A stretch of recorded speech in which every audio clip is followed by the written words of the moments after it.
Dricus. Hello, everyone. Hello. You know, a lot of the talk about this fight's been, oh, it's personal, this is personal, that. But when we've seen you and Izzy at the press conference before, it was kind of well-mannered. And I think even on this fight week, it's not like we've heard, like, terrible insults thrown at each other. As you get close to the fight, how are you feeling personally about the contest? Yeah, I mean, I think I know it's definitely personal for him because he took a lot of offense in what I said for speaking the truth, and he didn't like it. So it was never personal because there's nothing to be personal about. For me, I stated facts. I said what I said. It's 100% the fact. And he took it very personal. So yeah, he's angry. I don't care. And I mean, that's it. At the end of the day, I'm here. I'm here for my business. My business is winning, not defending about winning this fight. When you look at this fight, ignore all the other stuff outside of it, do you think this is almost a contest between two puzzles, right? He was considered this big puzzle that was hard to figure out with his feints and his movement, and now you've come in here and it seems like a lot of people can't even figure out what you're doing to be successful, but you are being successful. Do you see this as a clash between two men who can confuse most of the division, and it's up to the other guy to figure them out? Yeah, I think especially at this level of the sport, that is what you get. I think that is at this level, when you're fighting at the top, champion and contender, you get everybody's fit, strong, good enough striking, good enough wrestling, good enough under grappling. Everybody has aspects. Some a little better, let's say better in grappling, some are better in striking, but everybody's good everywhere. It's about who shows up on the night with the plan, and if that plan is changing, who can, like you say, figure it out. So you can look at it as two puzzles, or you can look at it as two great fighters, and we're going to find out who came with the best armor. You're obviously going to prepare for the toughest guy you could possibly face, right? But there are questions about Israel after that performance against Sean. In your gut instinct and in your heart of hearts, do you think that was an off night for him, or do you think that was potentially the beginning of a new Israel that we're going to start seeing? I'll be honest, I've said it many times in previous interviews where I said I think it was an off night. It was very evident in terms of how he fought, you know, just the whole fight, you could see it. But then I fought Strickland, and my whole perception around that fight changed, because now I firsthand experienced what it's like to fight Sean Strickland. He's hard to hit, and you know, with Izzy, he doesn't throw volume. He throws strikes that, you know, he's pinpoint accurate with his strikes, or at least he tries to be. He's more of a move, hit. And when he fought Strickland, he missed all those shots. Strickland is really, really good defensively. And that was, when I fought Strickland, I immediately realized that's what happened. I threw volume so I could catch him and I could beat him. But Israel doesn't throw the volume, so every time he threw, he missed the shot. He missed the shots. He had 2, 3 maximum, and he would miss. So originally I thought that Israel had an off night, and then after fighting Strickland and going to watch that fight again, you know, I actually think it was just Strickland that did what he does extremely well, and that style didn't suit Israel at all. It sounds like, according to Dana White, Strickland's going to be next for whoever comes out this weekend. Is that a fight that interests you, or are you one of these guys who are like, you know, like we hear Islam Makhachev, right? Like, I don't want rematches, I want fresh puzzles all the time. Are you okay with Sean Strickland, or do you think, hey, that Whittaker-Hamzat fight makes more sense to me? How are you feeling about a rematch with Strickland? Well, the Whittaker-Hamzat fight, I honestly thought, and I actually said as well, I thought that was going to be it, but I honestly don't care. I'm here to beat whoever. You know, the fight that people want to see. That's why this fight is so great for me, that we're fighting Israel Adesanya, because the most people in the fight world wants to see myself versus Israel Adesanya. That's the fight that people want to see, and that is at the end of the day what we do. We entertain. We entertain the people, we entertain the crowd, and we entertain the people that buys the tickets, buys the pay-per-views, because that's why they do it. They want to be entertained. So for me, I don't mind fighting either one of those two, Strickland, Hamzat, or Whittaker. But all three of those fighters have the pros and cons. Actually, you know, fighting Strickland, a lot of people want to see it, but it's a rematch. But I'm very, if that's the decision of the UFC, great, let's go for it. Fighting Hamzat, he's never been beaten. Massive, it's going to be a massive fight, just in terms of numbers. Great, let's do it. Fighting Whittaker, the all-time legend, Robert Whittaker, but it's a rematch. So there's pros and cons in fighting any of these three guys.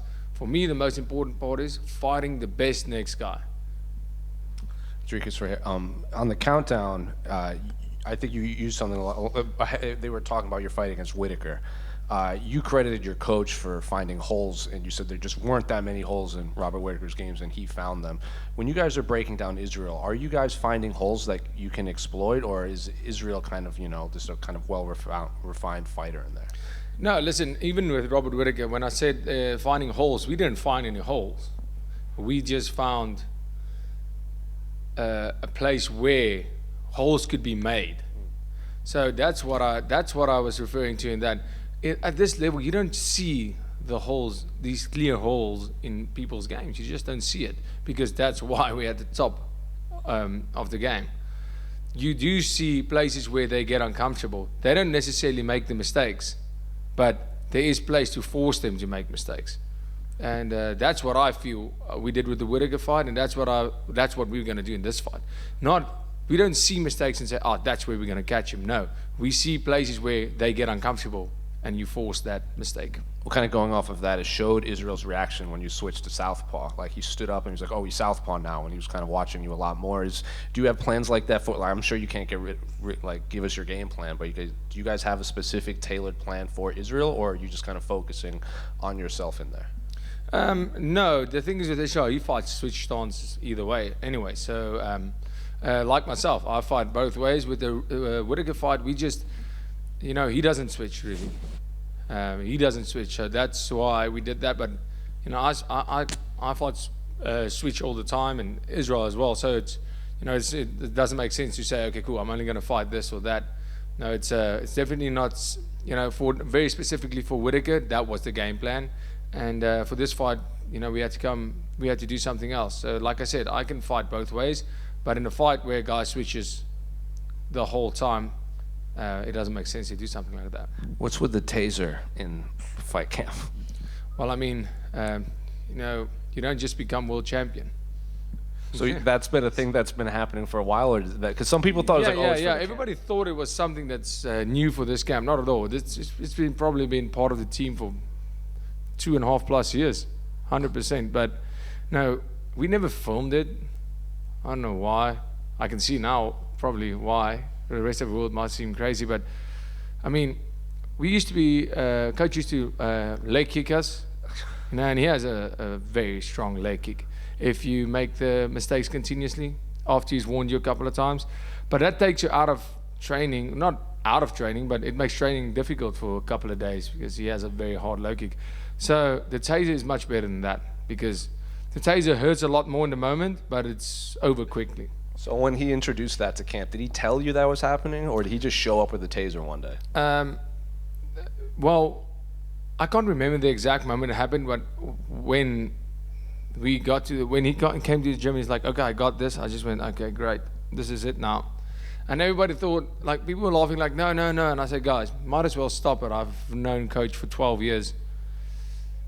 The idea's been set. We are getting tased from now on. Might as well get used to the idea. In fact, we've upgraded the taser now, because we grew used to the old one. And he almost figured out it doesn't have the effect. Sure. And he actually tased himself. He's like, okay, this sucks, but it's not that bad. Get me a stronger one. And that's why we have the big one now. It's a proper one. So last thing on the taser, like, what is it? Just like when your hand's out of place, he'll just like zap you? Or is like, what? No, it's not like that. He doesn't walk around just zapping people. He warns you. It's not just a quick tase. It's about let's call it the South African sticky note. He tells you, Dricus, your hand, it's not high enough. You're not covering your face. And even though I might feel my hands covering my face, it's just too low. Or he'll say your foot's not in the right spot. You need to do that. Your base is not right. You're too far leaning back. Whatever, chin's in the air, whatever it may be. And he'll warn you, and he'll warn you again. And on the third time, he's like, okay, I've warned you twice about this, on your stomach. And you just lie down, tase right under the foot, there you go. Fair enough. And he asks you, he goes, or he doesn't say anything, and he goes, stop, if you can tell me what you did wrong, I won't tase you. What did you do wrong? And I'll be like, my hands went up. He says, nope. And then he'll tase you and he'll tell you what you did wrong. So I mean, it's a great reminder. Sure. Fair enough. There was a report that came out that a couple rugby stars are going to walk you out. When did you find that out, and what does it mean to you to have them walk you out to your title fight? Yeah, I mean, the Springboks, our national team, 4-time world champions, back-to-back world champions, are playing up the stadium Saturday. They are heroes. They are the mighty Springboks. And they are playing at Optus Stadium this weekend, Saturday. And the team is coming to watch my fight on Sunday, the whole national team. I mean, that's my heroes and the whole country's heroes coming to watch me perform. It's a massive, massive privilege. And I immediately, when we started this, I mean, weeks ago, 4 or 5 weeks ago, I said, is there any chance we can make this happen? We started getting after it, and thank you to the UFC for making this possible. Historically, when you see a fighter from a nation become a champion, there's a massive explosion. We're seeing that with Ilya in Spain when Brandon Moreno won from Mexico. So how has MMA kind of exploded since you won the title in January? Oh wow, it's incredible to see just MMA gyms all over the country exploding and getting better. Just seeing the quality of the local scene in the EFC, where I started my career, an amazing platform of producing local talent and international talent in Africa, and just seeing the quality of competition there, and seeing the quality of fighters that's being delivered, and also seeing not just in the local promotion, seeing fighters from South Africa that has all this talent but never been taken seriously by the rest of the world. I'm talking about your UAE Warriors, Brave, what's another league where they fight? I mean, Bellator, PFL, those kind of things, those kind of organizations. And now they start looking at Risen as well, start looking at the South African fighters going, well, they have a UFC world champion. There has to be something there. Now the fighters all over South Africa and Africa are getting much more attention from all these almost feeding ground MMA promotions. And that's amazing, because people get the opportunity to do this for a living full time, getting money where they can support a family and support that dream that they have to make it to the UFC and become a champion of the world, because it's been done. So to see that, I mean, we just had the first Olympic wrestler from South Africa in the Olympics, I think, I stand corrected, from 1948. It's the first time, and he fought for a bronze medal, and he didn't win it, but I mean, still, it's a massive achievement. So just seeing martial arts of any sort, just seeing the small wrestling school, karate school, boxing gyms, all of that just growing, because kids look at it and they want to do it, because now they can become a world champion. It's incredible to see, and the support's been amazing. And last one for me, unrelated to your fight, but November 1st, they're going to introduce some new rule changes. They're going to allow 12 to 6 elbows, and they're going to change the definition of grounded opponents. I'm curious, did you hear about these rules, and do you think it has been a long time coming? Yeah, the 12 to 6 elbows doesn't really matter to me. I mean, throwing an elbow like this and throwing an elbow like this is exactly the same thing to me, so I don't really care about that one, but the grounded opponent one is pretty cool. That's a pretty cool rule. I think we're going to see some sick knockouts with that one.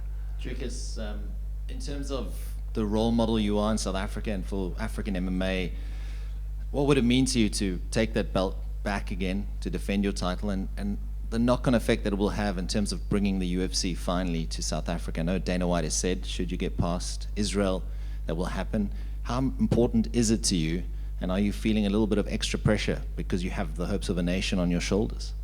Well, I'm getting past Israel, and 100% the fact that Dana said that. I know he said it before, that if South Africa wins a world title, we're going there. But it's hard.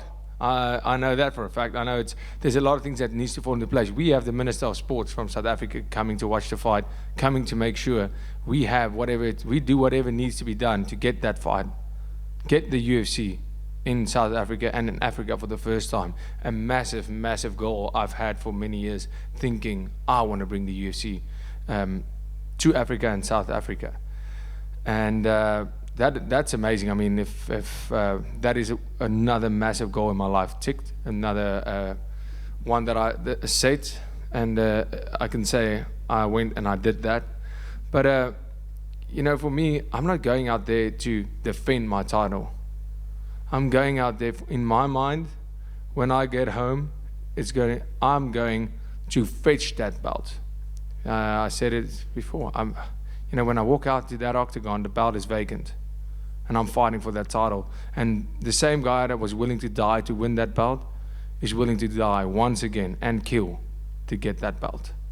So this is more than just about the belt, isn't it? It's about legacy and what you've done for MMA in South Africa. Yeah, absolutely. I mean, that's been such a big part of what this has been about. My whole career is so much bigger than myself. Of course, the belt, because the belt resembles all of that. The belt resembles the fact that South Africa is being considered to host the first UFC, that Africa is being considered to host the first UFC. And, you know, for myself, the work over all these years, this belt represents. So it's not all of those things. The belt is what, all of those things are under the belt. The belt is what represents all of those amazing things that are so much bigger than myself, representing my flag, my country, on the biggest stage in the world.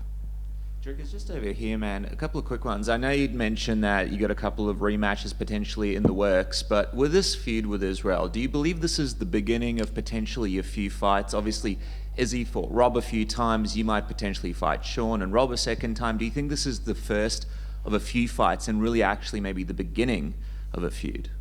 With Izzy? With Izzy, yeah. Probably not. No. I don't think so, to be honest. Well, what makes you think that there's no more fights down the line, just the way that this fight goes? No, I'm not saying definitely. I just saying no, I haven't thought about it. Okay.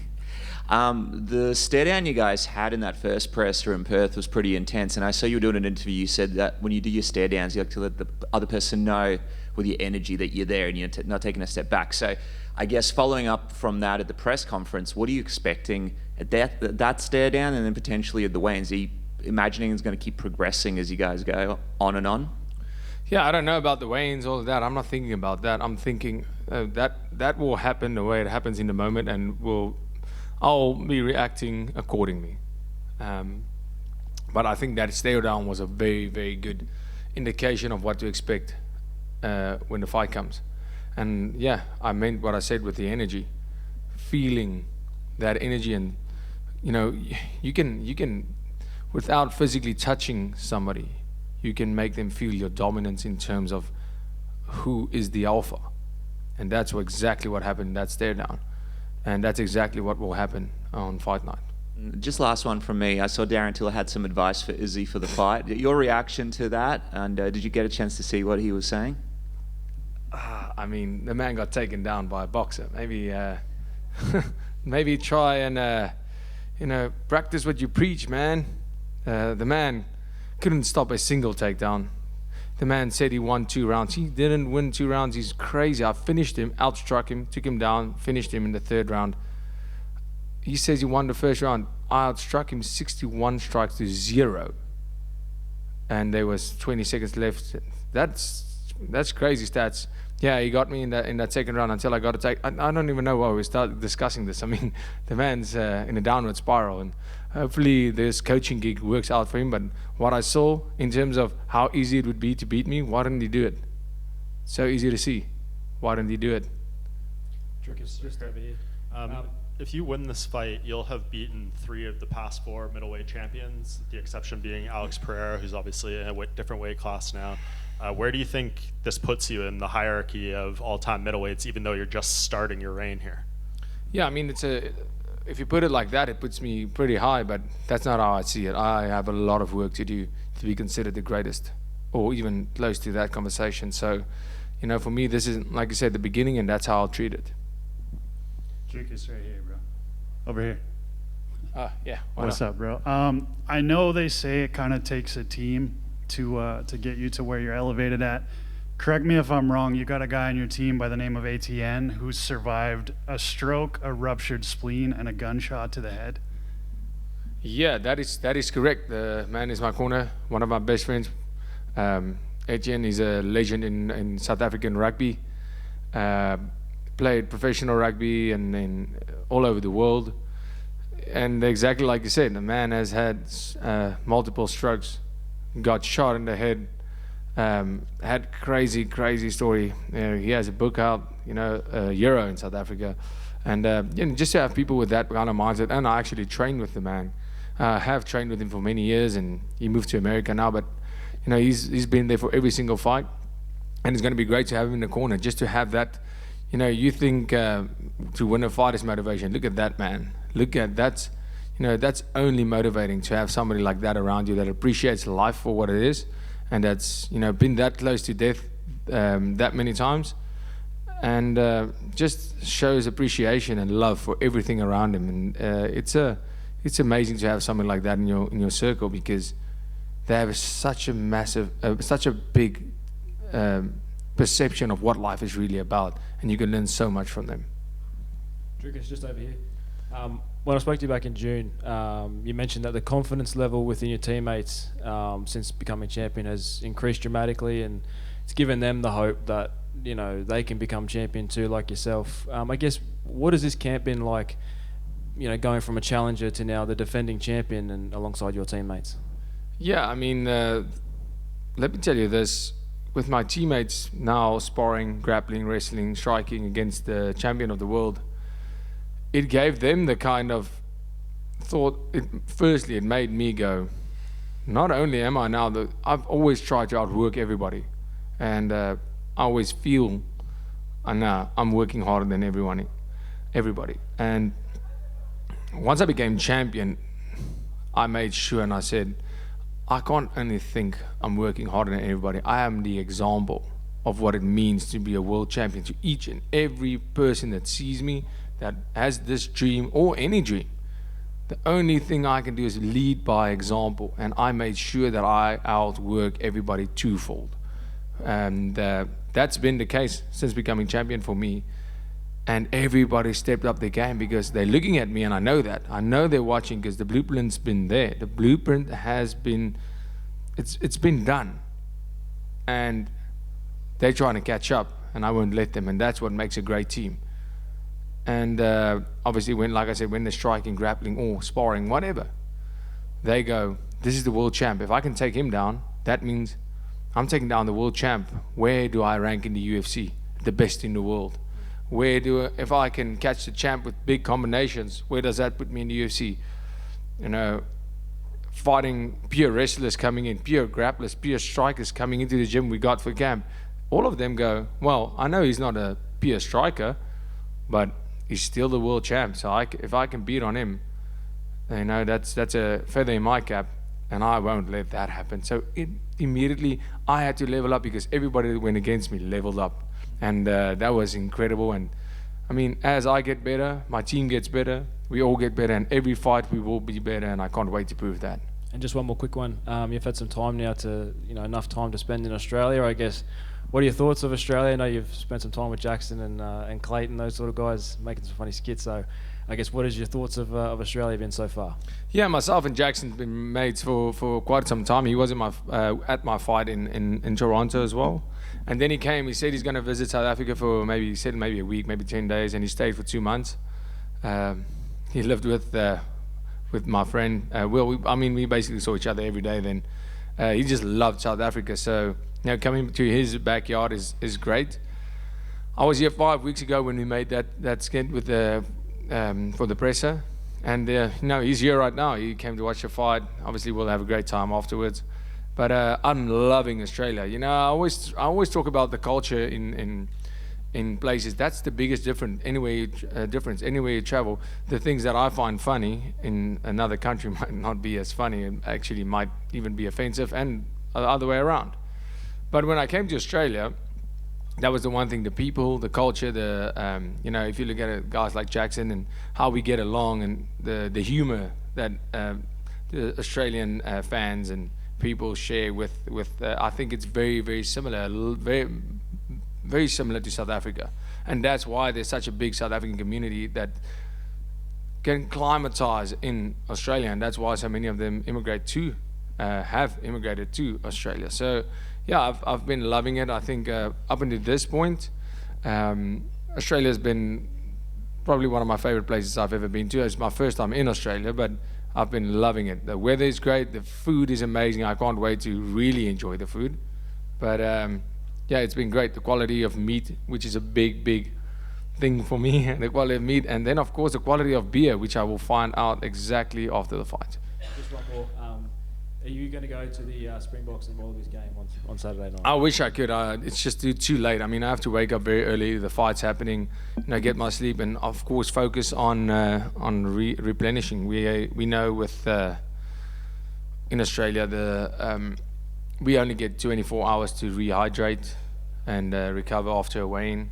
So it's a big time difference. 12 hours less. It's a massive difference. So focus will be on that. But I'll be watching the game, cheering the boys like I always am, and I know they're going to do great. Yeah, I'll be in my room and watching that. And at that stage where I'm at, there's only one thing on my mind. That's that fight. Dricus, over here to your right. Over here. When you were a challenger and you were coming up through the ranks, you were consistently winning, but it felt like you were never getting the respect. It felt like every fight was a little bit, the fans were like, oh, this one he'll lose, and then it kind of kept going. I know you don't fight for the internet, you don't fight for their respect, but a victory over Adesanya, who was such a long-reigning champion, do you think that stomps out any disrespect? Don't really know, don't really care. For me, what I care about is winning this fight. This fight is not any bigger to me than any other fight. Every single fight I fight, whether it was my debut, whether it's now, when I step in there, it's the most important fight. And in my mind, the last fight I will ever fight in my life. I'm going out there to win or die trying. Every single fight. So who I fight and what the internet thinks about it, that's got nothing to do with me. What's this? This is all the proof that I need. I don't need some internet troll or some couch potato to tell me whether I'm good or not. This tells me how great I am. Hey Dricus, you mentioned how you've been having a great time in Perth. You got here early. A lot of your training camp has been done at Kick-Ass MMA. Has Stephen Kennedy and the boys been treating you well there? Yeah, they've been treating me extremely well. I mean, I've been here for 2 weeks. And the gym is an amazing facility. Everybody's been super helpful and nice. Me and my team came in early, 17 days before the fight. And we've been training there and preparing for the fight, preparing for the last 2 weeks. At Kick-Ass, it was the boys been great. I mean, the whole team they've been very accommodating, gave us everything we needed. Amazing facility. We spoke this week as well because, as has already been touched on, a massive weekend for South African sport. It happens in Perth, Western Australia. It's going to be very tough for you on the Saturday night. You just obviously completed the weigh and you're relaxing for your fight, but you're going to be able to hear the crowd at Optus Stadium while your Springboks are playing. You're going to be tempted to sort of walk across to take a sneak peek into the game? Absolutely. I have an amazing room with a balcony. I can tell you this much. I'm going to be watching the game. I'll turn the TV, do what I have to, but I'm going to sit outside on the balcony and watch the TV and hear the crowd cheering. It's going to feel like I'm right there. People, we can get your tickets, Oh, geez, stop it. Stop it. I'm going to have to say yes if you keep on. All the best. Dricus, just a really quick one here, man. I wanted to touch on your relationship with Eugene Berriman. Maybe not relationship, but obviously, we spoke with him yesterday, and he spoke about how he was in that training room when, you guys were sparring and stuff like that. I think you guys might have done some rounds together, and obviously, you guys had No, me and Eugene didn't do. My brother and Eugene did some rounds together. Right. Okay. He had a lot of nice things to say about you guys, which is quite contrasting. Obviously, there's you and Israel, but then you and the team seem to have really good feelings towards each other. I just wanted to see if you could touch on sort of your relationship with Eugene and sort of seeing him just before in the hotel as well. Yeah, absolutely. I have the world's respect for Eugene. He's, Coach Eugene the man is obviously brilliant. Look at the pedigree of fighters he's coached.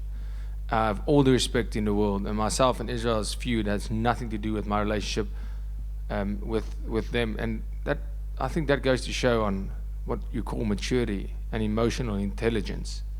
Just because I don't like Israel Adesanya doesn't mean I don't. When we're in a group of friends, I can like everybody, but sometimes there's one guy you just don't like. It's fine.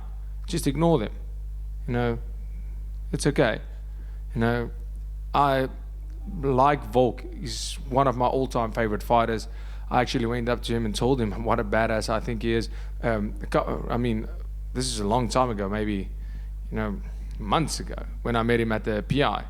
I trained with Volk 10 years ago. I trained before any one of us, anyone on that team and myself was even close to the UFC. I trained with Volk, Dan, Hangman, who is one of the most savage fighters, in my opinion, one of the toughest, baddest dudes on the planet. And even Kai Kara, France, he was training there too. We've known each other for a long time. We had drinks back then. We were friends, and we always have been.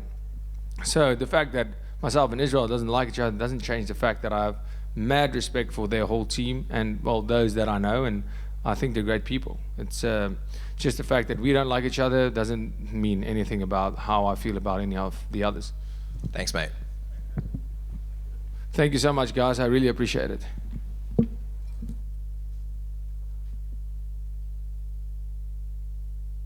Can I just say, Israel, stop searching for my Willie on the internet. It's weird. It's very freaking weird, man. Come on.